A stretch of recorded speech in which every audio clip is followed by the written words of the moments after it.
primary rainbow and secondary rainbow. How many of you are aware that there are two types of rainbow? ये लक्ष्य पहला खबर है. You can reply by voice also. कितना लोगों ने खबर है कि बे टाइप ना रेनबो जो है?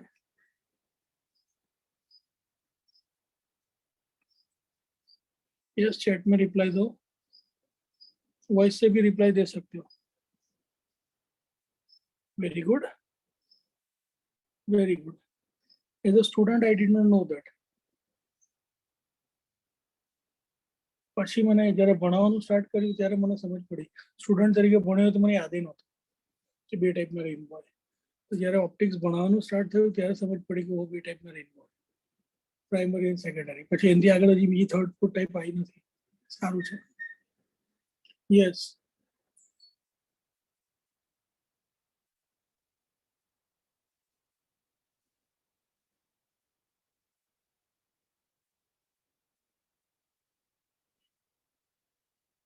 What is primary rainbow?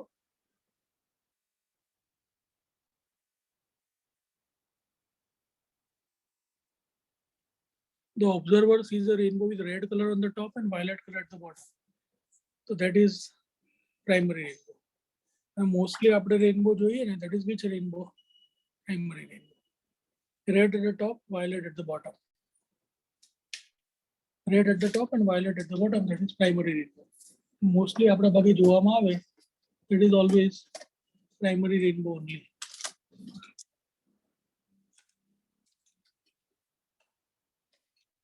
Next, so secondary rainbow માં શું થાય?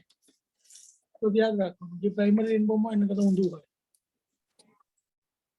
Simple logic. Secondary rainbow में क्या होगा? Sequence color का opposite हो जाएगा. As simple as that. Then, what is the next difference between primary and secondary rainbow? Primary rainbow is bright. Secondary rainbow is faint. So intensity light की जो होती है, उसमें भी difference आता है. Primary rainbow में brightness ज़्यादा है, secondary rainbow में brightness कम है. That's it.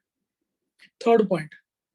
Primary rainbow is a 3-step process. So actually जब water droplet में से light pass होता है, तो फर्स्ट स्टेप में रिफ्रैक्शन डिस्पर्शन होगा, यानी कलर सेपरेट होंगे, बेंडिंग होगा. बाद में टोटल इंटर रिफ्लेक्शन होगा, बाद में फिर से रिफ्लेक्शन होगा. वेयरएज सेकेंडरी रेनबो में 4 स्टेप प्रोसेस है. मींस टोटल इंटर रिफ्लेक्शन 2 बार होता है. वो जब हम डायग्राम ड्रॉ करेंगे तब समझ में आएगा. बट अभी याद रखो कि फर्स्ट एंड फोर्थ स्टेप तो दोनों में सेम है, first and third, first and fourth. But इसमें टोटल इंटर रिफ्लेक्शन 1 बार होता है प्राइमरी रेनबो में, सेकेंडरी में 2 बार होता है. देन प्राइमरी रेनबो में वाटर ड्रॉपलेट के अंदर सनलाइट एंटर होगा from top and come out from bottom. उल्टा इसमें होगा, will enter from bottom and come out from top. And then the last point.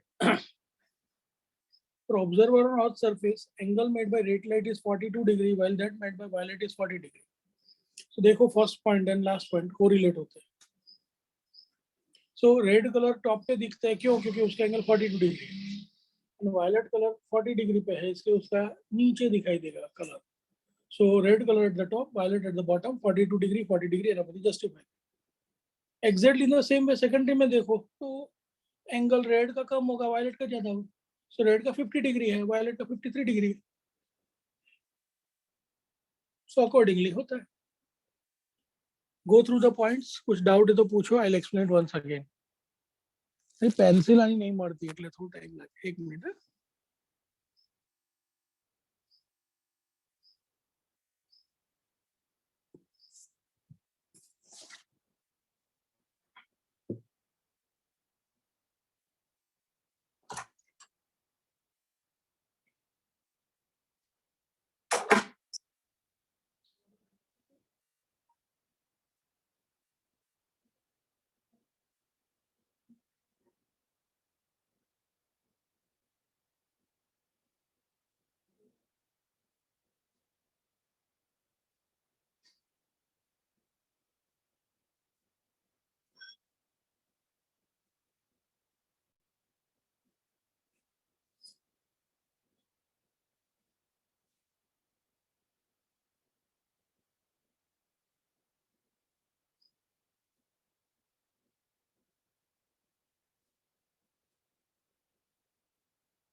Yes, Nakul sir.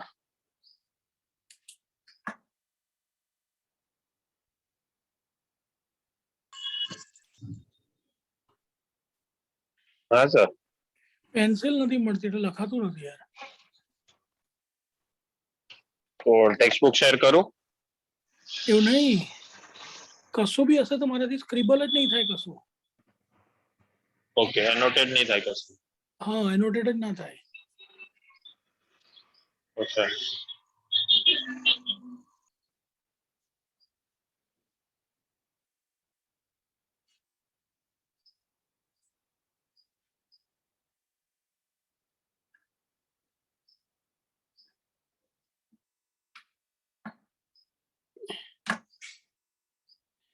Hand annotation અલાઉ નથી કરતું.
Sir લઈ લો તમે આગળ, મારાથી નહીં કન્ટિન્યુ કર્યા બધો. કશું લખાય જ નહીં તો હું સમજાવું છું. હા સર, એક જ minute.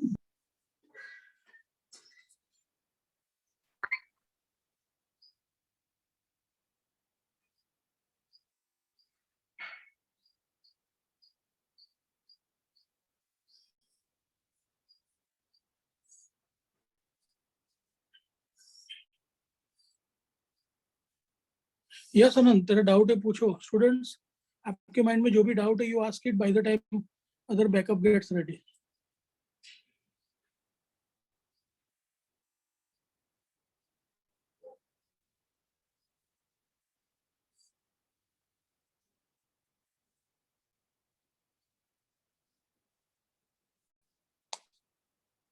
Okay, it has been covered up. Fine, fine, fine.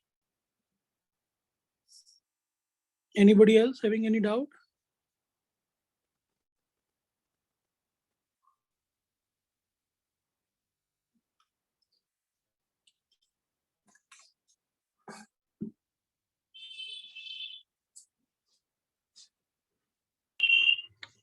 લઈ લો શેર કરી. हाँ सर, ले लो तुम.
यस, चलिए भाई, आपको ये डिफरेंस जो अभी सर ने कवर करवाया है उसमें से कोई डाउट है?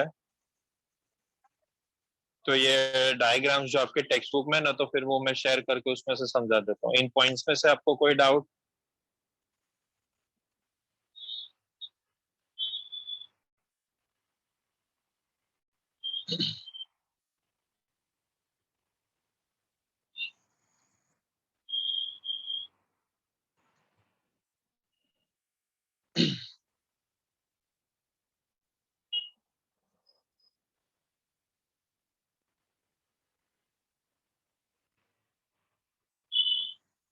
ओके, दीपेन भाई वो डायग्राम में भी आ जाएगा, डोंट वरी।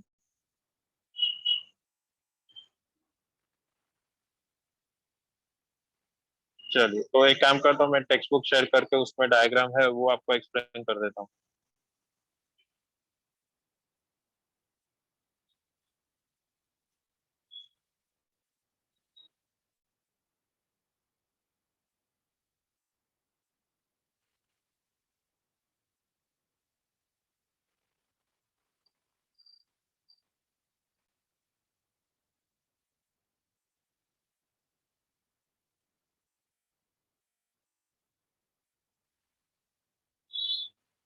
चलिए, तो take out page, text book page number 334। Text book page number 334।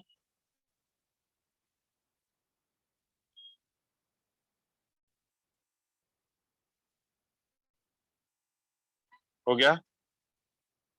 चलो, तो किसी ने पूछा था मुझे थर्ड पॉइंट एक्सप्लेन करना है कि थर्ड पॉइंट में क्या लिखा है कि primary rainbow is a 3 step process, जिसमें आता है पहला रिफ्रैक्शन एंड डिस्पर्शन। तो चेक करिए, वो यहाँ पर आ जाएगा इस पर्टिकुलर पॉइंट पर। ये रहा पॉइंट 1, यहाँ पर फर्स्ट प्रोसेस होगा। तो ये वाटर ड्रॉपलेट है, रेन ड्रॉप है। रेन ड्रॉप में क्या होगा, ये सनलाइट जो बताया वो इंसिडेंट होगा।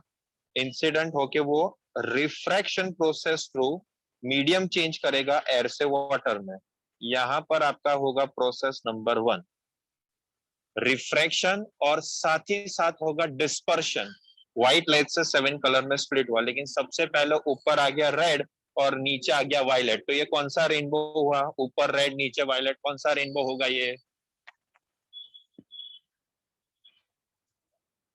प्राइमरी के सेकेंडरी बोलो। ऊपर रेड नीचे वायलेट।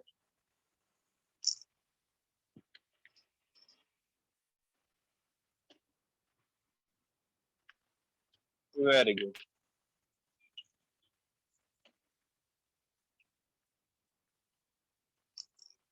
तो this will be primary rainbow. चले, फाइन फाइन फाइन फाइन। ये पहला प्रोसेस, दीपेन भाई ये क्लियर इतना? प्रोसेस 1 प्राइमरी का आया ना? फिर यहाँ पर आएगा प्रोसेस नंबर 2। चेक करें यहाँ पर क्या हो रहा है। जो ये विब्योर कलर होगा वो सेकेंड सरफेस पर अब उसका होगा total internal refraction, total internal reflection. और तीसरा होगा वो यहाँ पर आएगा, तो सिर्फ वो मीडियम चेंज करता है, वाटर से वो आ जाता है एयर पर। सो यहाँ पर आ जाएगा आपका रिफ्रैक्शन। तो यहाँ पर जो प्राइमरी रेनबो में फर्स्ट और थर्ड पॉइंट था कि primary rainbow is a 3 step process. Number 1 refraction and dispersion, number 2 total internal reflection, and number 3 refraction. ये समझ में आया? All of you understood this? Please confirm. और जैसे बताया कि वायलेट का 40 और दूसरा 42 एंगल होगा, वो आपको यहाँ पर दिया गया।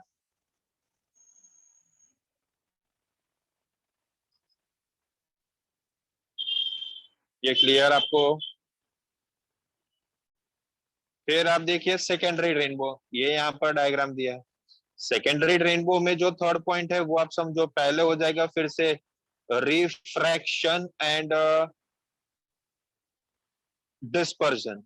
लेकिन इसमें 2 बार टोटल इंटरनल रिफ्लेक्शन होगा। आप देखिए यहाँ पर ये फर्स्ट टाइम और यहाँ पर ये सेकेंड टाइम, यहाँ पर फर्स्ट टाइम और यहाँ पर सेकेंड टाइम। तो बस इतना ही चेंज है बाकी के दो प्रोसेस तो सेम ही रहेगा, पहली बार होगा रिफ्रैक्शन और वो वहां पर उसी के साथ हो जाएगा डिस्पर्जन, लेकिन सेकेंडरी रेनबो में 2 बार हो जाएगा टोटल इंटरनल रिफ्लेक्शन। और आप देख सकते हो कि अब वायलेट का कलर हो जाएगा 53 और रेड का कलर हो जाएगा 50। अब ये सारे पॉइंट्स और स्टेप्स क्लियर, डिफरेंस के पॉइंट्स जो सर ने करवाए थे वो क्लियर।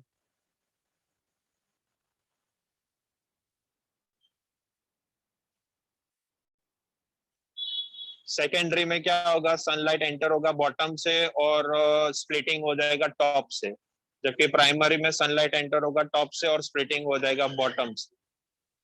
अब कोई डाउट?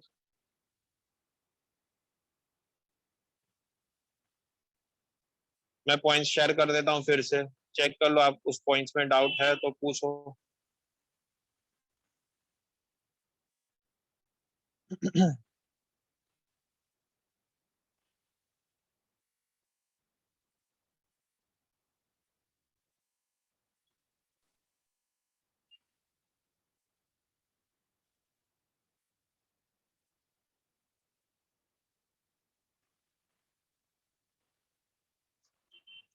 देख लीजिए, चले अब कोई डाउट है तो पूछ लो।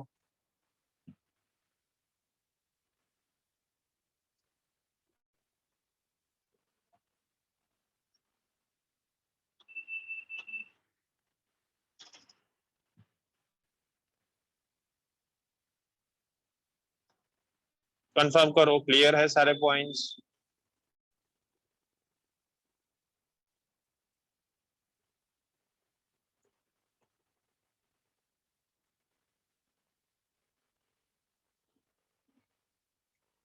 दीपेन भाई, डाउट क्लियर?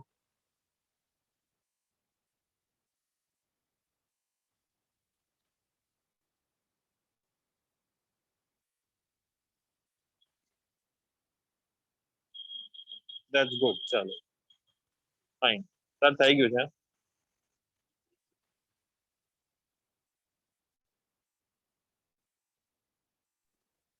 હા હર્ષ વૈદ્ય તો ફરીથી એક્સપ્લેન કરશો કે છે મને? યસ હર્ષ વૈદ્ય. સર એટલે તમે એ જે પેન હોય ને એના નોર્મલ પેન એના પર તમે ફોઇલ પેપર લગાવી દો ને તો એ બધામાં ચાલે, બધા ટચ સ્ક્રીન ડિવાઇસ માટે ચાલે. મારી પાસે તેની સ્પેશિયલ પેલી સાદી પેન પણ છે, એ પણ ના ચાલી બેટા મારી પાસે. મેં ટ્રાય કરી જોયો. કારણ કે સર હું મારા બધા ડિવાઇસ માટે એ જ વાપરું છું, પેન પર ફોઇલ પેપર લગાવીને. એટલે એલ્યુમિનિયમ ફોઇલ હોય એ લગાવી દેવાની એવું? હા સર.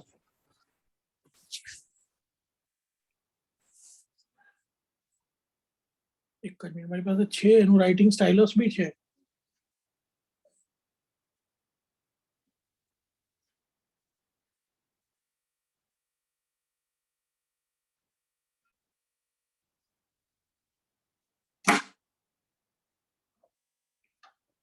સર તો નવો ચેપ્ટર સ્ટાર્ટ કરી દઈએ ને, બીજું કોઈ બાકી છે કન્ફર્મ કરી લો સર. हाँ सर, कोई और कुछ इस चैप्टर में से बाकी है? 9th चैप्टर में से प्लीज कंफर्म। थियरी सारी कवर हो गई। इसके बाद का टॉपिक अगर आप टेक्स्ट बुक में क्रॉस चेक करोगे तो दैट वाज स्कैटरिंग, वो हो गया था लास्ट क्लास में, मैंने आपको करवा दिया था रेल स्कैटरिंग।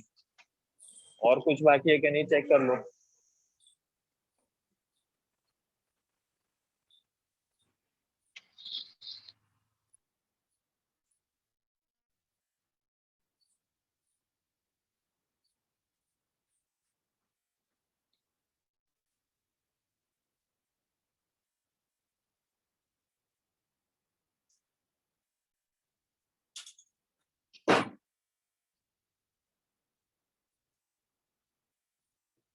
નહીં લખાયું સર મારાથી તો.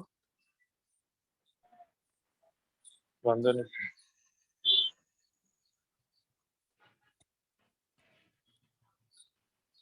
Nothing left done, okay. फिर वो थियरी क्वेश्चन जो एक बाकी है ना, वो तो आपको स्कूल में वो एमटीजे रेफरेंस बुक आपको जो दिया है ना, वो आप लोग लेके आना, तो उसी में से रीड करके कवर हो जाएगा। उसमें कुछ आपके पास रेफरेंस बुक होना चाहिए तो वो इजीली हो जाएगा। तो वो तो 10th की फाइल शेयर कर दो सर।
कुछ बाकी है, चेक कर लो आप लोग, चलो फटाफट।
સર 9th માં તો થઈ ગયું બધું।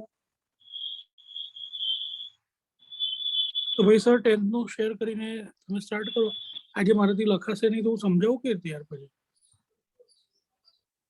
એમનો સ્ટોરી થઈ જાય તો મને ના ગમે યાર। નહીં તો ભાઈ સેશન વહેલું પૂરું કરી દઈએ પરમ દિવસે, બીજું તો શું થાય। યસ સ્ટુડન્ટ્સ,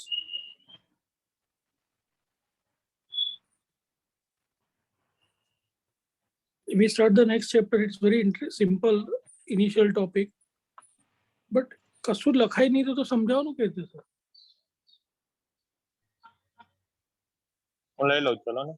ઓકે, થોડો કદાચ બેકગ્રાઉન્ડ માંથી નોઈઝ આવશે। that's okay sir. चलिए तो we proceed with next chapter.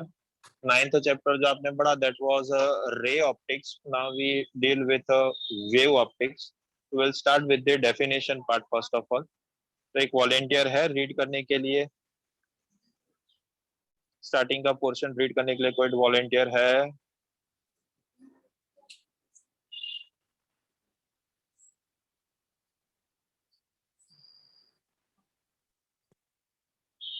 Anyone? Yes Aastha. Yes, sir. Am I audible? Yes, you are.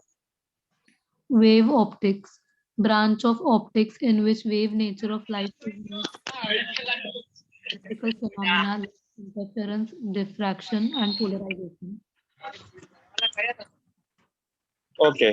So a branch of optics in which wave nature of light is used to explain the optical phenomena like interference, diffraction and polarization. तो basically ये जो optics है ना, उसमें हम wave nature पढ़ेंगे और इस wave nature से हम तीन फिनोमिना एक्सप्लेन करेंगे। पहला है इंटरफेरेंस, दूसरा है डिफ्रैक्शन और तीसरा है पोलराइजेशन। ये तीनों प्रोसेस फिनोमिना हम डिटेल में पढ़ेंगे इसी चैप्टर में से। ठीक है, next point please. The phenomena like reflection and refraction, which are explained using ray optics, can also be understood using wave optics, but not vice versa. Exactly यानी जो कंसेप्ट हमने रे ऑप्टिक्स में पढ़े थे ना, वो हम पूरा तो नहीं, यानी कुछ कंसेप्ट हम वेव ऑप्टिक्स से पढ़ सकते हैं उसको फिर से। पर वेव ऑप्टिक्स में जो भी कंसेप्ट है वो हम रे ऑप्टिक्स से नहीं ले सकते। ये एक लिमिटेशन है। चलिए फिर next. Wave front is defined as surface of constant phase or an imaginary surface passing through points oscillating in same phase is called wave front. तो वेव फ्रंट यानी बेसिकली होता है पहले तो एक इमेजिनरी सरफेस जिसका एक कांस्टेंट फेज होता है। अब इसको इजीली एक्सप्लेन करने या विजुअलाइज करने के लिए आप समझो कि आप अभी रास्ते पर खड़े हो और सामने से आ रहा है ऑटो रिक्शा आ रहा है, तो आप इमेजिन करो कि वो एक ऑटो का वेव फ्रंट है, यानी एक ऐसा इमेजिनरी सरफेस जो पास होगा विद कांस्टेंट फेज। ऑटो आएगा तो आप बोलो कि ऑटो वेव फ्रंट आ रहा है, कोई पीछे से उसके पीछे टेम्पो आ रहा है तो वो देखिए।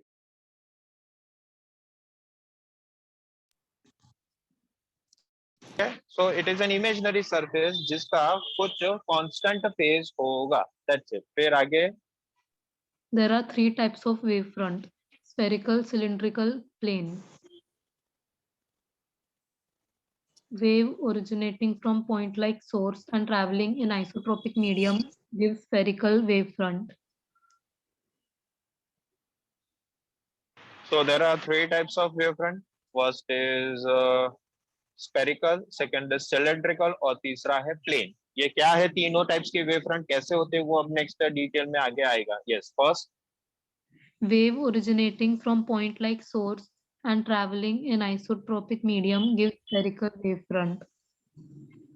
एग्जैक्टली या तो इसको सिंपल फिर से कॉमन एग्जांपल के थ्रू अगर आप समझना चाहते हो तो आप देखिए एक स्टेडी वाटर होगा, सपोज ऐसा मान लीजिए स्टेडी वाटर में आप छोटा सा एक स्टोन के पेबल ड्रॉप करो तो जो वेव्स क्रिएट होते हैं ना वो कैसे नेचर के होंगे, वेव्स वाटर वेव्स कैसे क्रिएट होंगे. फिर स्टेडी वाटर में ऊपर से आपको एक स्टोन या पेबल ड्रॉप करना है तो फिर ड्रॉप होने के बाद वाटर सरफेस के ऊपर स्ट्राइक होने के बाद जो वेव्स क्रिएट होंगे उसका नेचर क्या होगा, शेप क्या होगा.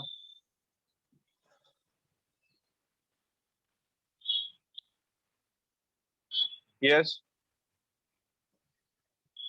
Please reply.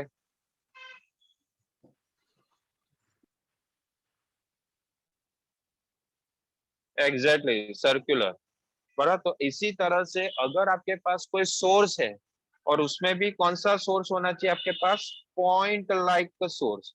अगर कोई पॉइंट लाइक सोर्स है इस तरह से तो वो जो रेज क्रिएट करेगा ना वो आएगा इन अ स्फेरिकल वेवफ्रंट. ऐसे स्फेरिकल वेवफ्रंट्स वो क्रिएट करेगा.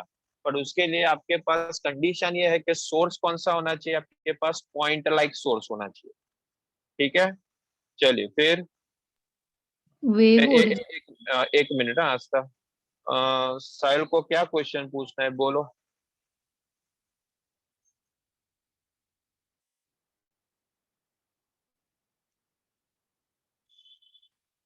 यस साहिल. सर क्लियर चाहिए. ओके ओके चलो फाइन. फिर next yes Aastha next point please. wave originating from narrow linear source and traveling in isotropic medium gives cylindrical wavefront. Exactly. तो कोई एक ऐसा सोर्स आपके पास जो लीनियर होना चाहिए, यानी कि ट्यूबलाइट ले लीजिए. ऐसे टाइप का जो एक ट्यूबलाइट के अंदर दूसरा ट्यूबलाइट, ऐसा मतलब एक मैं डायग्राम ड्रॉ करके आपको एक्सप्लेन करने की कोशिश करता हूँ. मान लीजिए ये पहला लीनियर सोर्स, उसके ऊपर ये दूसरा लीनियर यानी सिलेंड्रिकल शेप में ये दूसरा linear source.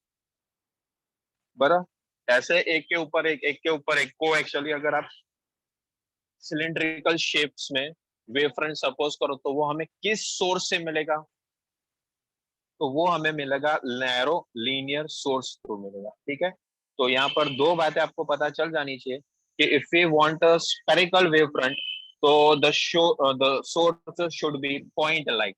If we want a cylindrical wavefront तो the source should be of a linear type, narrow linear source आपके पास होना चाहिए. बराबर पहला वाला आप एग्जांपल के तौर पर बल्ब ले सकते हो और दूसरा वाला आप एग्जांपल ट्यूबलाइट ले सकते हो. चलिए फिर नेक्स्ट.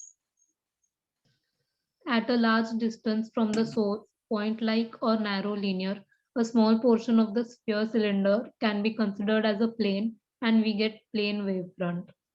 एग्जैक्टली यानी ये ऊपर के दोनों जो वेव फ्रंट्स है ना स्पेरिकल एंड सिलेंड्रिकल वो लार्ज डिस्टेंस तक, वेरी लार्ज डिस्टेंस जब ट्रैवल करेंगे तो इन दोनों वेव फ्रंट्स को हम कंसीडर कर सकते हैं as a plane wave front. यानी वेरी लार्ज डिस्टेंस यानी आप फोर्थ फिफ्थ चैप्टर के कंटेक्स्ट में देखो वेरी लार्ज डिस्टेंस यानी हम उसको क्या लेते थे, वेरी लार्ज डिस्टेंस मतलब इनफाइनाइट लेते थे ना. तो इनफाइनाइट डिस्टेंस से अगर कोई वेव फ्रंट ट्रैवल करे करके आएगा तो the nature will be of plane wave front. यानी ये ऊपर के दोनों वेव फ्रंट जब इनफाइनाइट डिस्टेंस ट्रैवल करके आएंगे या इनफाइनाइट डिस्टेंस आएंगे तो the nature of wave front will be plane wave front. ये फर्स्ट पेज पर से अभी भी आपको कुछ डाउट है तो पूछो.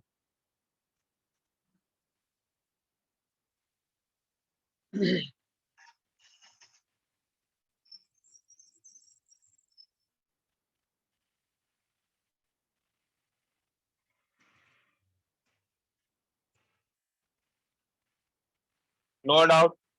Okay then. Asta, next title, next topic. Huygens principle. Each point of the wavefront is the source of a secondary disturbance, and the wavelets emanating from these points spread out in all directions with the speed of the wave. These एक minute आस्था, एक minute. आपके पास ये notes share हो गया group पर, तो वो notes है आपके पास?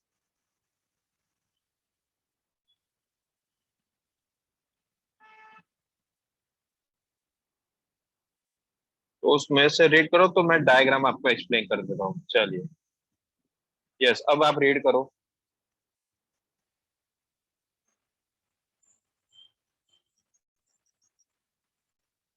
yes sir. देखिए स्टूडेंट्स, ये है इनिशियल आपका वेव फ्रंट। ये रेड कलर से मैंने वर्टिकल लाइन ड्रॉ किया। ये आपका है इनिशियल वेव फ्रंट। हाँ, अब आपके पास अगर नोट्स है तो उस नोट्स में से सेकंड पेज पर से ये ह्यूजेंस प्रिंसिपल रीड करो आप। Okay sir. Huygens principle. Each point of the wavefront is the source of a secondary disturbance, and the wavelets बस emanating. बस बस बस, धीरे धीरे धीरे धीरे धीरे धीरे, शांति से। Each point on a wave front. तो देखिए, हाँ, एक बार फिर से वो फर्स्ट लाइन सिर्फ आप रीड करो।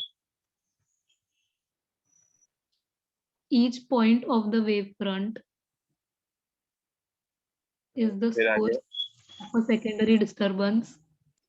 बस बस। तो देखिए, ये वेव फ्रंट के ऊपर मैंने ब्लू कलर के छोटे छोटे सोर्सेस बनाए, देखा आपको?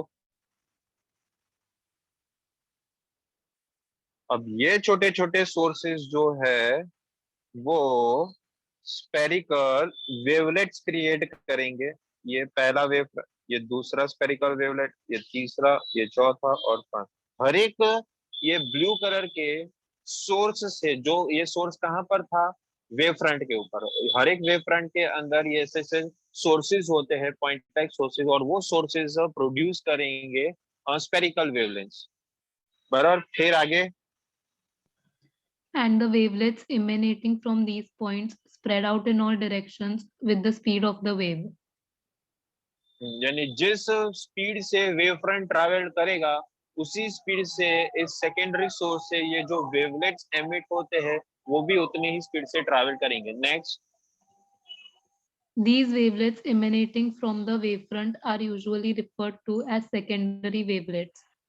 एग्जैक्टली, यानी ये जो मैंने ब्लू कलर से छोटे छोटे स्पेरिकल वेवलेट्स बताए ना, उसको सेकेंडरी वेवलेट्स कहेंगे, जो प्रोड्यूस होते हैं from this source on wave front AB, initial wave front AB। Then next, And if we draw a common tangent to all these spheres, we obtain the new position of the wavefront of later time.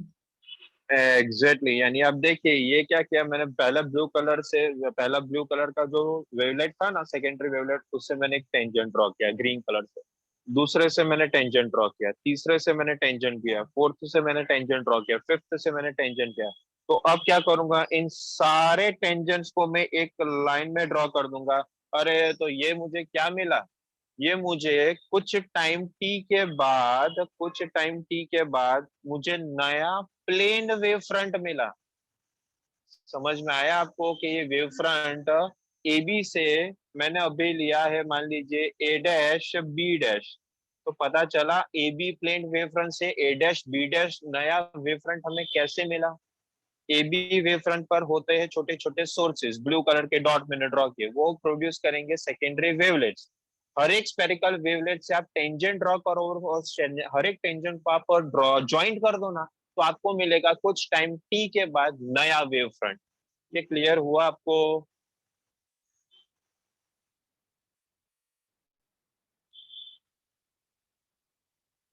फिर और कुछ time के बाद ये A', B' और थोड़ा आगे आ जाएगा, शायद से उसका नाम A', B' हो जाएगा। इसी तरह से वेव फ्रंट ट्रैवल करेगा। ये मैंने आपको एक्सप्लेन किया प्लेन वेव फ्रंट। अभी मैंने आपको एक्सप्लेन किया प्लेन वेव फ्रंट। इसके बाजू में आप अगर डायग्राम देखो तो ये आपको मिल जाएगा एक्सप्लेनेशन स्पेरिकल वेव फ्रंट के लिए। लेफ्ट में जो डायग्राम था that was for plane wave front. Right में जो डायग्राम है that is for spherical wave front. ये स्पेरिकल वेव फ्रंट कैसे प्रोपोगेट करेगा, सेम, सिर्फ वो शेप बदल गया, दैट्स इट। तो आप ये पूरा टॉपिक एक बार स्क्रीन पर से रीड कर लो, इसमें से आपको अगर कुछ डाउट है तो पूछो।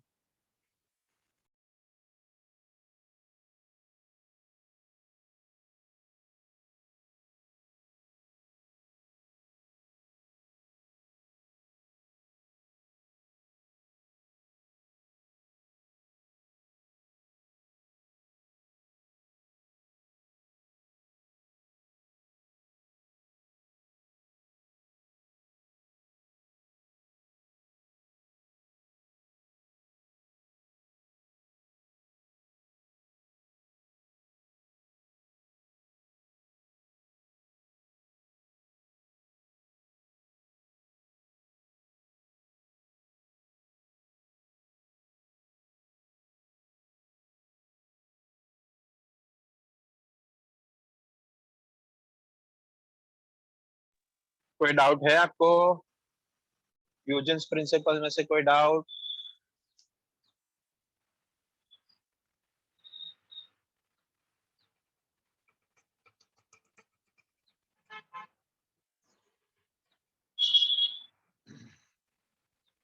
चलिए, तो नेक्स्ट ह्यूजेंस प्रिंसिपल थ्रू एक एक्सप्लेनेशन है, रिफ्लेक्शन और रिफ्रैक्शन बाय ह्यूजेंस प्रिंसिपल। ये रिफ्लेक्शन और रिफ्रैक्शन आपने रे ऑप्टिक्स में पढ़ा था, हाँ या ना?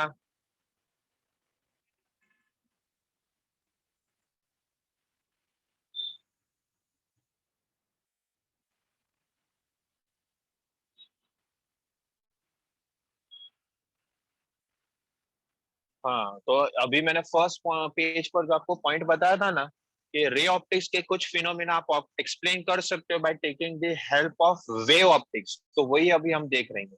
बट पहले मैं काम करता हूँ, पहले मैं आपको समझा देता हूँ ह्यूजेंस प्रिंसिपल का, reflection by using Huygens principle. Reflection phenomena हम पहले सीख लेते हैं, ठीक है? चलिए, तो ये मैं आपको डायग्राम पहले एक्सप्लेन कर देता हूँ। नाउ सी, डायग्राम में सबसे पहली बात आप चेक करो, यहाँ पर आपको ये ए बी सरफेस देखा आपको, this A B surface is nothing but a plane mirror. A B surface is nothing but a plane mirror.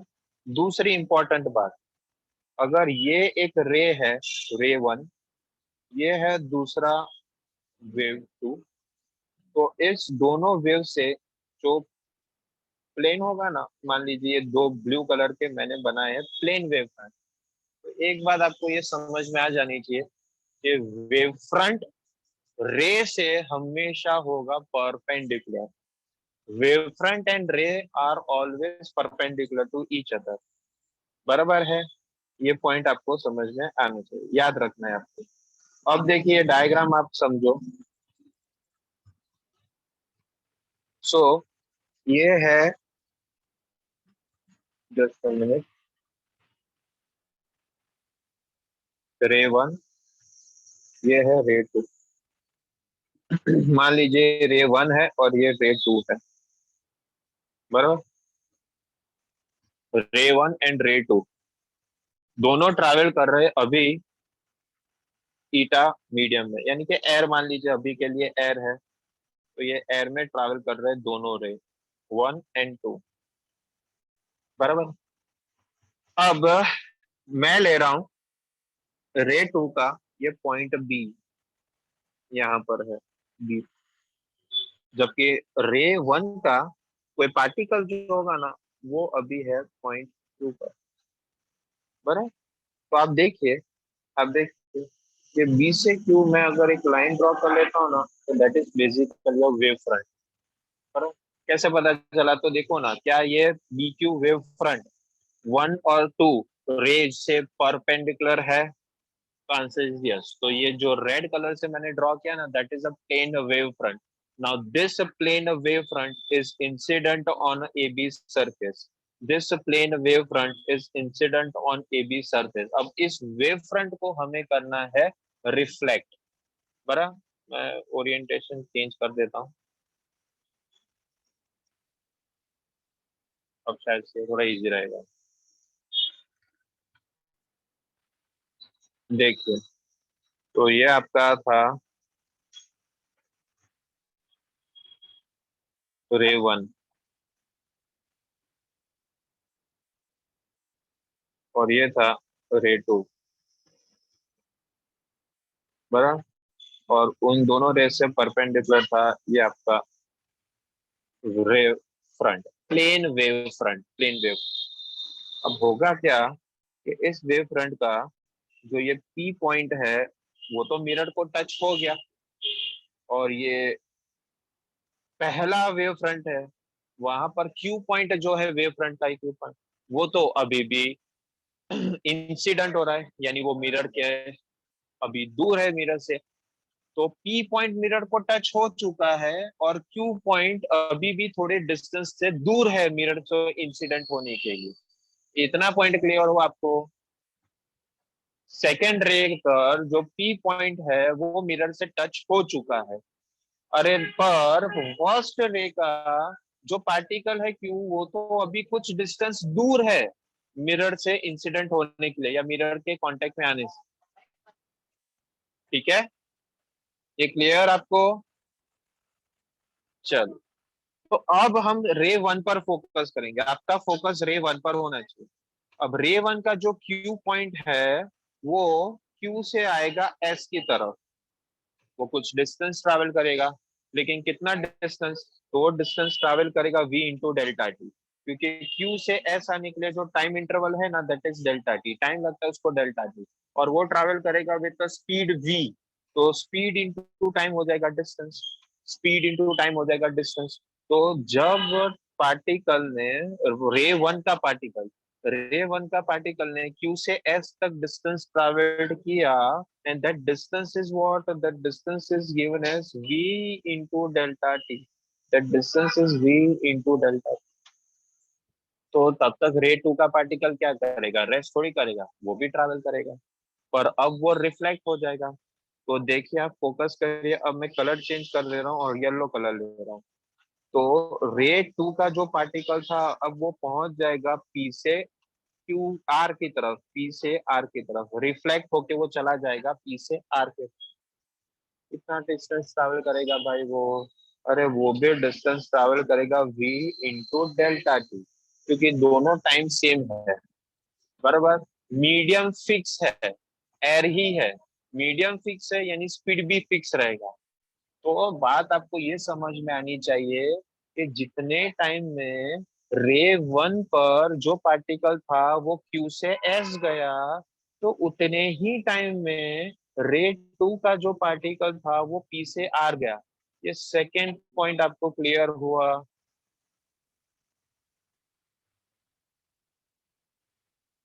Second point आप सबको क्लियर?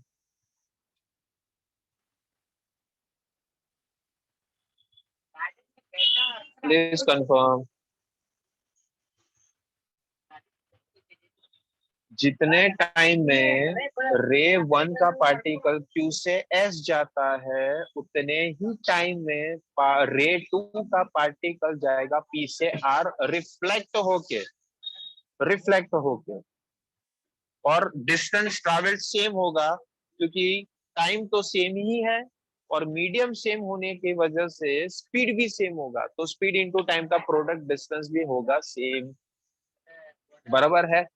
तो अब आप देख लीजिए, अब आप देख लीजिए, अब नए दो रेस जो है वो मैं फिर से ब्लू कलर से बना देता हूँ। तो अब ये रिफ्लेक्ट होके जा रहा है ये रे, और ये आ जाएगा रिफ्लेक्ट होके ऐसे। तो ये दोनों रेस हो गए रिफ्लेक्ट होके यहाँ पर।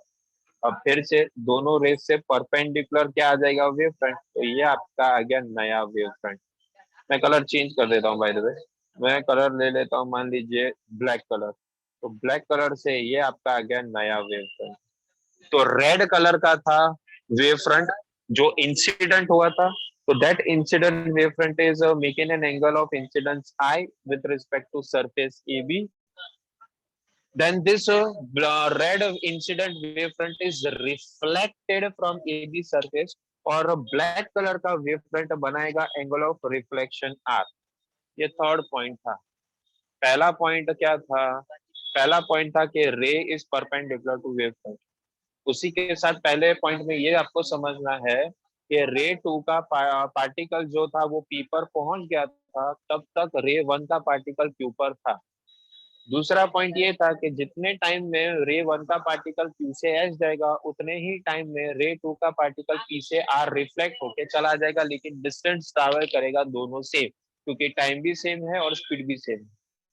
और थर्ड पॉइंट मैंने अभी आपको ये बताया कि अब दोनों रेज हो गए रिफ्लेक्ट, बराबर। ब्लू कलर के रेज मैंने रिफ्लेक्ट करवा दिए, उससे मैंने फिर से एक परपेंडिकुलर बना दिया वेव फ्रंट। कौन सा? प्लेन वेव फ्रंट, क्योंकि ये रेज आ रहे हैं इनफाइनाइट से और जाए भी रहे इनफाइनाइट से, तो इनफाइनाइट डिस्टेंस से जो रे आएगा तो वो वेव फ्रंट होगा, that will be plane wave front. तो ये ब्लैक कलर का प्लेन वेव फ्रंट है। तो रेड कलर का इंसिडेंट वेव फ्रंट जो बनाएगा angle of incidence I with respect to plane surface A B, and black colour का है reflecting wave front which is creating angle of refraction R with respect to surface A B. अब ये पूरे diagram में आपको किसी को भी कुछ भी डाउट है तो आप लोग पूछो, मुझे पूछना है कि सर को पूछना है, कोई भी डाउट है तो पूछ लो।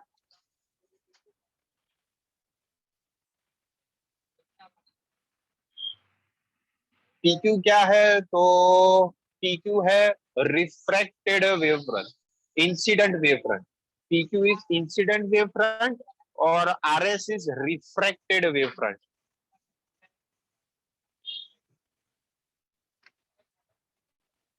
अभी clear?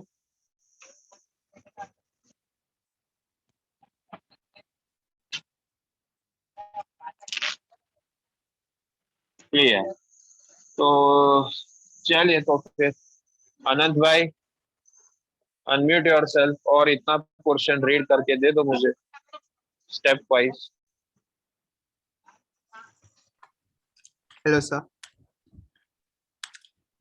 Am I audible? Yes you are. Uh, uh, Reflection using Eugene's principle. So we have PQ is the incident plane wavefront. Angle QPS is I, which is equal to angle of incidence. QS is V dash V1 delta T, and PR is V2 delta T. नहीं, V1 V2 नहीं है, सिर्फ V ही है। इसमें तूने V1 V2 कर दिया मतलब स्पीड चेंज हो गया। स्पीड तो चेंज होगा जब मीडियम चेंज होगा, मीडियम नहीं चेंज Change हो होगा, रहा okay. है। Then we हाँ, have PR is equal to V delta T, right? And RS is the reflected plane wavefront. Angle RSP is equal to R, which is equal to angle of reflection. In triangle PQS and triangle PSR, measure angle PQS is 90. अच्छा, एक minute भाई, कोई मुझे बता पाएगा कि ये triangle PQS और ट्राइंगल PRS कौन से ट्राइंगल्स बन गए? ट्राइंगल के साइड्स कॉमन है, एंगल्स सेम है, ऐसे एंगल्स को क्या कहेंगे? ऐसे ट्राइंगल Similar को triangle. सिमिलर ट्राइंगल्स, बराबर है। या तो RHS कंडीशन भी कोई बोल रहा है, फाइन, ठीक। RHS ओके, कॉन्ग्रुएंट हो सिमिलर, ठीक है। चलिए आनंद भाई, तो Yes, sir. सिमिलर ट्राइंगल्स हो गए, सबको पता चल गया। तो साइड्स कॉमन आ जाएगा एक, और एंगल भी है। चलो हाँ, दो आगे रीड करते हैं। As per RHS condition of correspondence, that is right angle and hypotenuse, angle PQS and PRS are congruent triangles. Thus, measure angle QPS is equal to measure angle RSP. Therefore, I is equal to R. That is law of reflection. Exactly तो देखिए, ये हमने क्या prove किया? यहाँ पर हमने prove किया लॉ ऑफ रिफ्लेक्शन का एक पॉइंट। बराबर, लॉज ऑफ रिफ्लेक्शन में दो पॉइंट है, उसमें से ये एक पॉइंट था ना कि angle of incidence should be equal to angle of reflection. तो ये हमने यहाँ पर लॉ ऑफ रिफ्लेक्शन प्रूव किया, but by taking the help of Huygens principle, यानी एक वेव ऑप्टिक्स के कंसेप्ट से हमने लॉज ऑफ रिफ्लेक्शन यहाँ पर प्रूव किया। That was the first concept और first topic from this chapter, we can say. ये सबको क्लियर हुआ? Please confirm.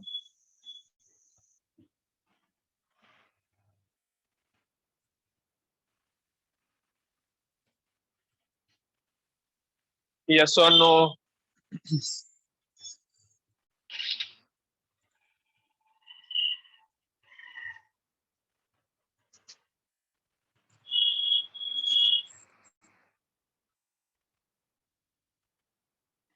Okay then, thank you. अब आ जाते हैं दूसरे कंसेप्ट पर। Now will try to explain refraction by Huygens principle. Refraction, तो देखिए अब एबी सरफेस तो है, पर एबी सरफेस का नाम बदल जाएगा। Now AB surface is refracting surface. ये ट्रांसपेरेंट सरफेस होगा, ग्लास वाला कुछ, यानी एक सरफेस के ऊपर एक मीडियम होगा, तो एबी सरफेस के नीचे कुछ दूसरा मीडियम होगा, बराबर। सो ये एबी सरफेस है which is a refracting surface, ठीक है। चलो फिर अब आ जाते हैं। देखिए तो सरफेस के ऊपर मैंने लिया है रेयरर मीडियम, सरफेस के नीचे मैंने लिया है denser medium. So AB surface के ऊपर आप मान लीजिए एयर है, एबी सरफेस के नीचे आप मान लीजिए वाटर के ग्लास कुछ भी है, डेंस है, ठीक है। फिर से आ जाएगी सेम बातें, सेम कॉमन इंस्ट्रक्शन। मैं इसका फिर से ओरिएंटेशन चेंज कर देता हूँ और डायग्राम को थोड़ा सा जूम कर। Now see, A B surface, यानी ये ब्लैक कलर से मैंने कर दिया ड्रॉ, ये है ए बी सरफेस। फिर से ब्लू कलर के दो रेज ले लेता हूँ मैं, ये है रे 1 और ये है रे 2, और दोनों रेज से परपेंडिकुलर ये आ गया wave front, P Q wave front आ गया। दिस पी क्यू इज, ये कौन सा वेव फ्रंट होगा पी क्यू? क्या नाम था पी क्यू वेव फ्रंट का? बताओ आप लोग, प्रीवियस टॉपिक में पी क्यू वेव फ्रंट का नाम क्या था? अनंत भाई का आंसर सही है, बाकी सब लोग सो गए। हर्षिल का आंसर सही है, स्वाति का सही है, बस तीन ही लोग। अच्छा, त्रिशा का सही है, साक्षी का सही है, ऋषित करेक्ट, आयुष करेक्ट, दीप करेक्ट, ओ हो तन्वी करेक्ट। बहुत लोगों के आंसर्स आगे भाई, चलो थैंक यू, जाग रहे सब लोग, जाग रहे, अच्छा लगा। सो पीक्यू जो है, PQ that is an incident plane wave front, yes correct. Ayushi का भी अभी आंसर आया, इंसिडेंट प्लेन वेव फ्रंट। और अब जैसे आप देख सकते हैं यहाँ पे एक छोटा सा एंगल, राइट एंगल कॉर्नर दे दिया है, तो यहाँ से भी हमें पता चल गया कि रे और वेव फ्रंट हमेशा होते हैं एक दूसरे से कैसे, रे और वेव फ्रंट एक दूसरे से हमेशा कैसे होंगे? Yes correct correct correct, perpendicular, perpendicular. चलिए अब आगे बढ़ते हैं। अब थोड़ा सा ध्यान दे देना आप लोग, थोड़ा सा ध्यान देना। ऊपर मैंने जैसे अब लिखा है, यहाँ पर ऊपर है रेयर, नीचे है डेंस। शुरू करते हैं। फोकस सबका होना चाहिए रे 1 पर, रे 1 पर सबका फोकस होना चाहिए। तो रे 1 पर अभी हम कहाँ पर है? तो हम है पॉइंट क्यू पर। पॉइंट क्यू से एस तक पार्टिकल जा रहा है, डिस्टेंस ट्रेवल कर रहा है क्यू से एस तक, क्यू से एस। लेकिन अब वो बात नहीं रहेगी प्रीवियस टॉपिक जैसे, अब थोड़ा सा लॉजिक होगा चेंज। अब पार्टिकल जो क्यू से एस डिस्टेंस ट्रेवल करता है उसका नाम आ जाएगा v1 delta T, time interval delta T, लेकिन स्पीड हो जाएगा v1, बराबर। तो जितने टाइम के अंदर रे 1 का पार्टिकल क्यू से एस जाएगा, क्यू से एस, बराबर। अब आगे बढ़ते हैं। अब आपका फोकस आना चाहिए रे 2 पर, अब आपका फोकस होना चाहिए रे 2 पर। तो देखिए जितने टाइम में पार्टिकल 1, यानी रे 1 पर पार्टिकल क्यू से एस गया, बराबर। अब रे 2 पर फोकस करो तो उतने ही टाइम में रे 2 का पार्टिकल जो है, अब तो वो एबी सरफेस पर था, रे 2 का पार्टिकल पी जो है वो तो सरफेस पर ही था, तो अब वो सरफेस से अंदर जाकर रिफ्रैक्ट होगा और वो जाएगा पी से आर के तरफ, पी से आर की ओर। लेकिन क्या आपको कुछ डिफरेंस नोटिस हुआ? क्या आपको क्यूएस का लेंथ और पीआर का लेंथ सेम दिख रहा है?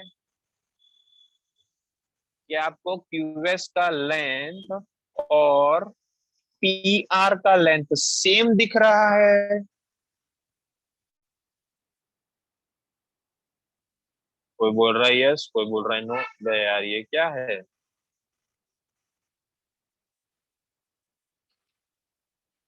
चलिए एक काम करते, एक काम करो, हाँ ठीक है, रुको ला, शांति रखो, शांति। चलो ये रे था, ये QS डिस्टेंस है इसका। थोड़ा मैं प्रॉपर विजुअलाइज हो ऐसे करने की कोशिश की। अब देखो, क्या आपको QS का और PR का डिस्टेंस सेम या लेंथ सेम लग रहा है? तो आंसर आना चाहिए नो। अगर यहाँ पर अगर आपको थोड़ा सा डिस्टेंस सेम लग रहा है तो ड्राइंग में थोड़ा सा गड़बड़ है, बट प्रॉपर ये सेम नहीं आना चाहिए भाई। QS का लेंथ और PR का लेंथ डिफरेंट होना चाहिए। अभी रीजन समझो क्यों। Exactly Honey, yes correct. So QS जो medium change speed, yes exactly Anand भाई, correct correct correct. Sakshi correct, very good sir. Tanisha is also correct, good. QS बड़ा है ना, हाँ QS बड़ा है, थोड़ा सा QS बड़ा है, वो भी क्यों, वो भी आ जाएगा। तो देखिए अब समझो लॉजिक था। जब डेल्टा टी टाइम में रे 1 का पार्टिकल Q से S गया तो वहां पर था रेरर मीडियम, ठीक है, इतनी आपको बात पता थी। उतने ही टाइम में रे 2 का पार्टिकल गया P से R की तरफ, हाँ, और वो ट्रैवल करेगा distance which is known as V2 delta T. अरे डेल्टा टी तो सेम ही रहेगा लेकिन स्पीड चेंज हो जाएगा। और my dear students, speed change क्यों हुआ? क्योंकि मीडियम चेंज हुआ। स्पीड चेंज क्यों हुआ? क्योंकि मीडियम चेंज हुआ। अब आप देखिए, मैंने ऊपर का मीडियम दिया था रेरर, दूसरा नीचे का मीडियम दिया था डेंसर, यानी क्या ये रिलेशन पता चल गया आपको कि 𝜂1 is less than 𝜂2, 𝜂1 is less than 𝜂2। यानी आपको ये समझ में आना चाहिए कि ईटा का रिलेशन स्पीड के साथ क्या है, तो eta is a ratio of C by V। Eta is a ratio of C by V। तो C तो velocity of light in vacuum है, वो तो कांस्टेंट है ना। तो ईटा और V का क्या रिलेशन हुआ? इनवर्स। ईटा और V का क्या रिलेशन हुआ? V यानी velocity of light in medium by the way. तो रिफ्रैक्ट इंडेक्स और velocity of light in medium का रिलेशन होता है इनवर्स।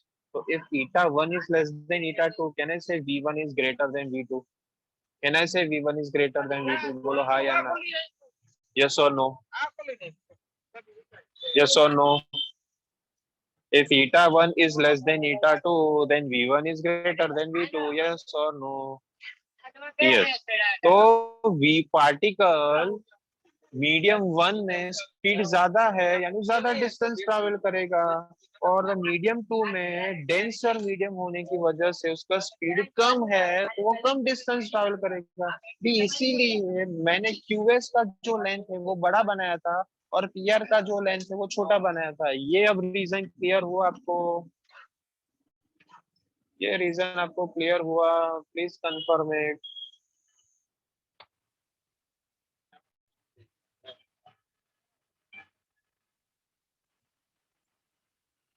That's great. चलो, तो अब ये दोनों ग्रीन कलर से जो लाइंस है वो भी तो वे रेज है, और रेज से आपको ड्रॉ करना है एक परपेंडिकुलर सरफेस। अरे तो ये ब्लैक कलर से मैंने देखिए एक परपेंडिकुलर सरफेस ड्रॉ किया, तो इसका नाम क्या होगा? What is this black colour wave front known as?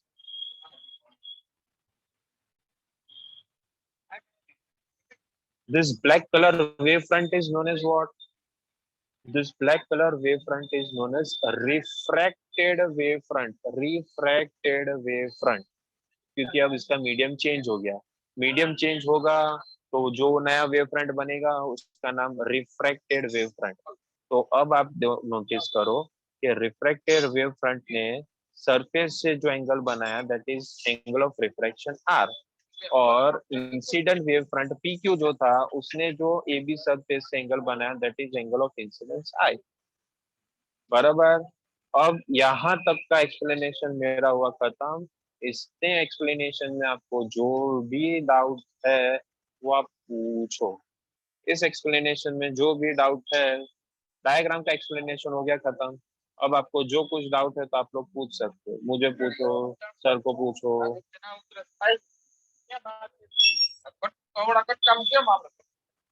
Vatsala ji, better है कि आप अनम्यूट होकर पूछो। क्या आपने लिखा? Will not change direction of bit if it is getting refracted from one mirror to another, यानी हुआ ना डायरेक्शन प्लेन वेव फ्रंट का, देखो आप डायरेक्शन चेंज हुआ तो सही थोड़ा सा। फिर भी कुछ डाउट है तो अनम्यूट होकर पूछो।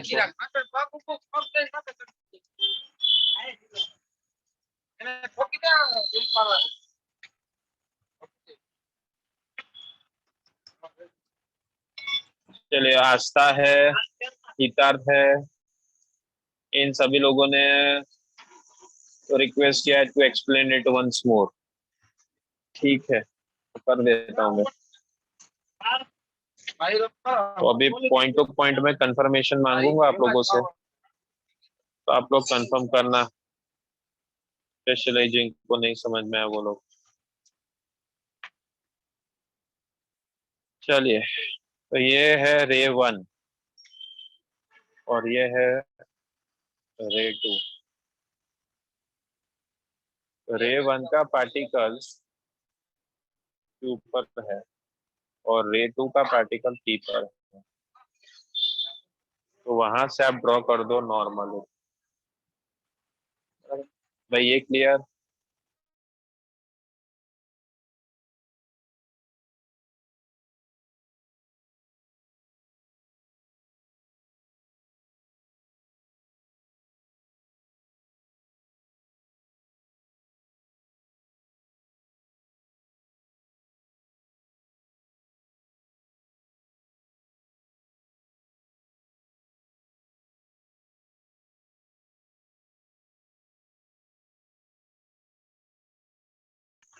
ऊपर जो मीडियम है एबी सरफेस के ऊपर, एबी सरफेस पर जो मीडियम है वो रेरर मीडियम है, और एबी सरफेस के नीचे जो मीडियम है वो डेंसर मीडियम है।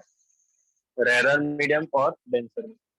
तो रे 1 का पार्टिकल जितने टाइम में क्यू से एस जाएगा वो डिस्टेंस कवर करेगा v1 डेल्टा टी। ये क्लियर हुआ?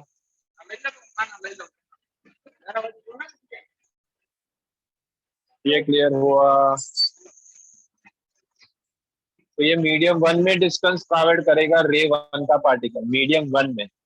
लेकिन रे 2 का क्या होगा यार? रे 2 का पार्टिकल पी पर तो पहुंच गया था। पी यानी एक इंटरफेस है एयर और वाटर का, या एयर और ग्लास का इंटरफेस है। अब वो मीडियम चेंज होके दूसरे मीडियम में ट्रैवल करेगा, और दूसरा मीडियम तो था डेंसर मीडियम। मीडियम चेंज हो गया तो वेलोसिटी चेंज हो गया, तो दूसरे मीडियम में वो जाएगा अब पी से आर तक। और आपको शायद से विजुलाइज हो पाएगा कि क्यूएस का डिस्टेंस, तो क्यूएस का डिस्टेंस और पी आर का डिस्टेंस में थोड़ा सा वेरिएशन है। वेरिएशन इसलिए आया क्योंकि मीडियम चेंज हुआ, मीडियम चेंज हुआ तो स्पीड चेंज हुआ, स्पीड चेंज हुआ तो डिस्टेंस चेंज होगा। तो रे 2 का पार्टिकल मीडियम चेंज करके रिफ्रैक्ट करेगा और उसका डायरेक्शन चेंज करेगा, तो वो पी से आर की तरफ आ गया। तो ओरिजिनल डायरेक्शन तो ऐसा होना चाहिए, बट वो रिफ्रैक्ट होके आ रहा है थोड़ा सा यहाँ। Now all of you understood this?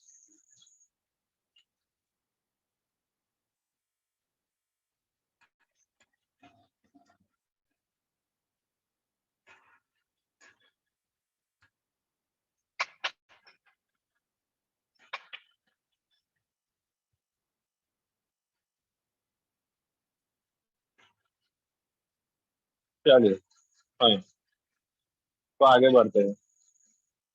अनंत भाई, Yes, sir. हेल्प करो हाँ रीडिंग में। सर, चलिए, sure. Uh, PQ is the incident plane wavefront. Measure angle QPS is equal to I, which is equal to the angle of incidence. Here we have QS as V1 delta T and PR as V2 delta T. RS is the refracted plane wavefront, and measure angle RSP is equal to R, which is the angle of refraction. So in triangle PQS, sin I is equal to एक QS. Minute, मैं सिर्फ हाँ, पीक्यूएस को highlight कर देता हूँ थोड़ा सा। तो ये है हमारे पास ट्रायंगल पीक्यूएस, इसमें ये है हमारे पास एंगल ऑफ इंसिडेंस आई। तो साइन आई क्या होगा? साइन आई हो जाएगा अपोजिट अपॉन हाइपोटेन्यूज। तो ये है right angle corner. Right angle के कॉर्नर के सामने वाला साइड यानी पीएस हो गया हाइपोटेनस, और क्यूएस हो गया एंगल के सामने वाला साइड यानी कि अपोजिट। तो साइन आई हो जाएगा क्यूएस अपॉन पीएस। ये क्लियर सबको?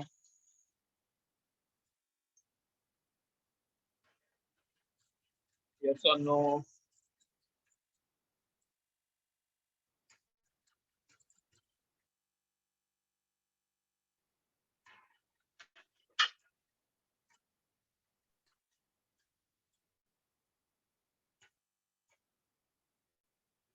चलिए ठीक।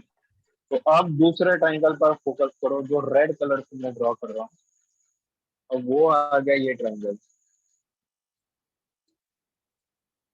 बराबर है। और ये है आपका एंगल ऑफ रिफ्लेक्शन आर। तो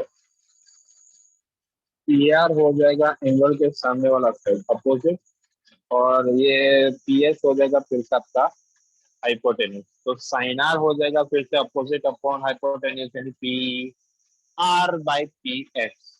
अब दोनों साइन के आप रेशियो ले लो, तो sine I by sine R will be Q S by P S upon P R by P S cancel, तो आपका आंसर बन जाएगा sine I by sine R is equal to Q S by P R. यहाँ तक अभी भी आपको कोई डाउट है तो आप लोग पूछ सकते हैं। यस,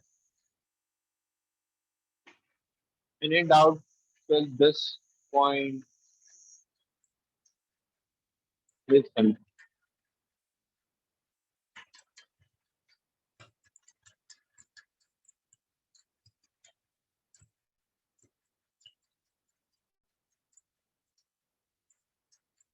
अगर सबको क्लियर है तो डायग्राम में देखकर आप कोई बता सकते हो मुझे कि क्यूएस क्या है? कि व्हाट इज क्यूएस? डायग्राम में देखकर बताओ what is QS.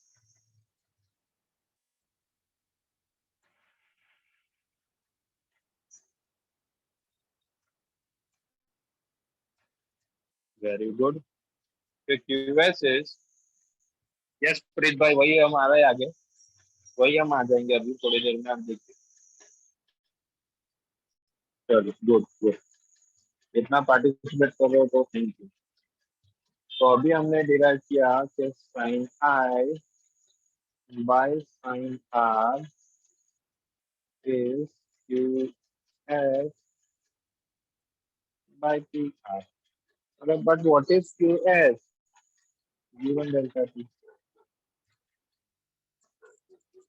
What is P R? V two delta T. Delta T तो सेम ही था ना यार। हाँ, डेल्टा टी तो सेम ही। तो what is sine I by sine R? वो हो जाएगा V one by V two. वो हो जाएगा V one by V two. चलिए ये इक्वेशन तो ठीक। फिर क्या आप ईटा और वी का रिलेशन जानते हो? अरे हाँ, ईटा तो होता है सी बाई वी। ईटा तो होता है सी बाई वी। तो आप आगे देखिए क्या आ गया, sine I by sine R is V1 की जगह पर मैं लिख दूंगा C बाय ईटा वन, और V2 की जगह पर मैं लिख दूंगा C बाय ईटा टू। तो C तो गया, रेशियो बन जाएगा ईटा टू बाई ईटा वन का। अरे क्रॉस मल्टीप्लाई कर दो, तो आपका यहाँ पर मिल गया sine I into eta one is equal to sine R into eta two. अरे वाह, अरे वाह, अरे वाह। इसको पहचानते हो क्या? इसको पहचानते हो क्या आप? अरे हाँ, ये तो स्नेल्स लॉ है। और वो कौन से फिनोमिना के लिए यूज होता है? तो दैट इज फॉर रिफ्रैक्शन। बराबर। तो कहने से यहाँ पर फिर से हमने वेव ऑप्टिक्स का एक कंसेप्ट ह्यूजेंस प्रिंसिपल वो लिया हमने, उसका हेल्प लिया हमने, और उससे कौन सा फिनोमिना एक्सप्लेन किया? तो रे ऑप्टिक्स का दूसरा फिनोमिना हमने एक्सप्लेन किया, दैट इज रिफ्रैक्शन। ये समझ में आया आपको? एक बार मैं ये इरेज कर लेता हूँ, पेज टर्न करता हूँ, सारे स्टेप्स चेक कर लो, देख लो, कोई डाउट है तो पूछो। इसको इरेज कर देता हूँ मैं और पेज टर्न करके आपको देता हूँ। अब सारे स्टेप्स देख लो और कोई डाउट है तो पूछो।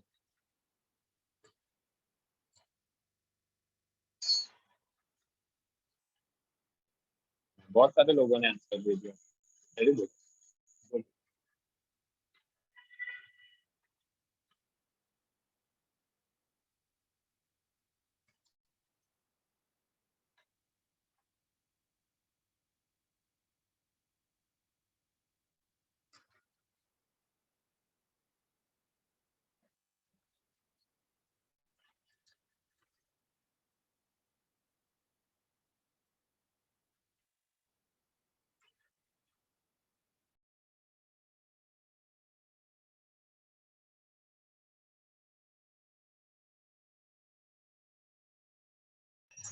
चलो, पहला मैसेज आया, क्लियर सर। दूसरा, क्लियर।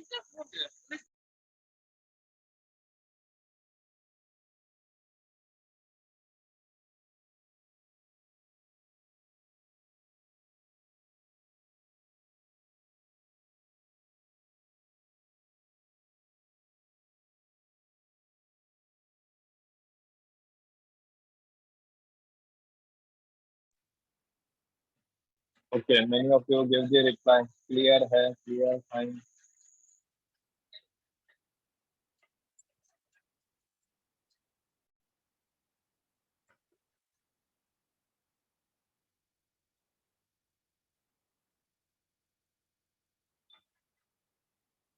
तो today we have started with the introduction of first page. आप देख लीजिए, पहला पेज हमने देखा कि वेव ऑप्टिक्स क्या है। वेव ऑप्टिक्स थ्रू हम कौन से फिनोमिना प्रोसेसेस को एक्सप्लेन कर पाएंगे फ्रॉम रे ऑप्टिक्स, वो सीख लिया। इसमें वेव फ्रंट क्या होता है, फिर मैंने आपको ये भी बताया कि वेव फ्रंट और रे ऑप्टिक रे के बीच में हमेशा एंगल क्या होना चाहिए, तो दैट विल बी 90, यानी रे और वेव फ्रंट हमेशा एक दूसरे से होने चाहिए परपेंडिकुलर। फिर कितने टाइप्स के वेव फ्रंट होते हैं, हर एक वेव फ्रंट का मैंने एग्जांपल बता दिया। फिर नेक्स्ट पेज पर देखो तो ह्यूजेंस प्रिंसिपल है, मोस्ट इंपॉर्टेंट टॉपिक। उसका पूरा तो स्टेटमेंट याद करना है और नीचे डायग्राम थ्रू दोनों डायग्राम्स आपको ड्रॉ करके ए बी क्या है तो initial wave front, A dash B dash क्या है तो न्यू वेव फ्रंट के final wave front after some time delta T. फिर मैंने आपको एक्सप्लेनेशन दिया यूजिंस वेव प्रिंसिपल का, एक्सप्लेनेशन दिया फॉर रिफ्रैक्शन फिनोमिना एंड दूसरा एक पेज टर्न करके reflection by using using principle. तो इस चैप्टर के शुरुआत के 5 पेजेस एक्सप्लेन हो चुके हैं। ये 5 पेजेस में से आपको अभी भी कुछ ना समझ में आता आप लोग पूछ सकते। सर पहला 5 पेज था क्या था?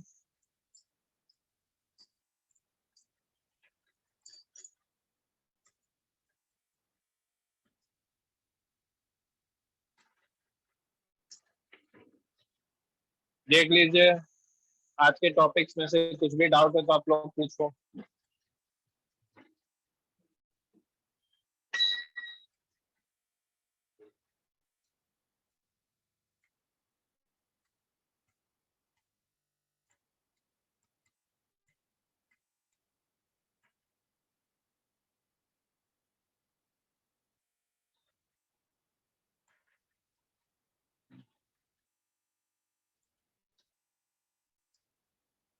चेक कर लो फर्स्ट 5 पेजेस और रिप्लाई करो फटाफट। चलो,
चलिए, कोई है जिसको कुछ ना समझ में आया हो?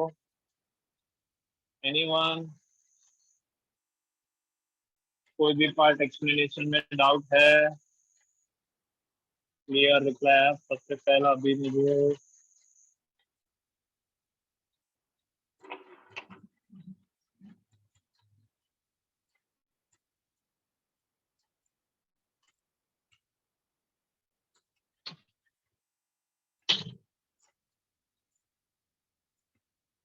और आगे क्लियर थे? Fine.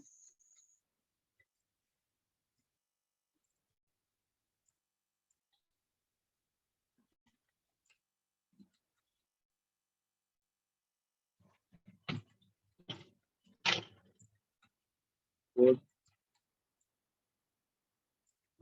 Okay then, Yatish sir, please stop the recording.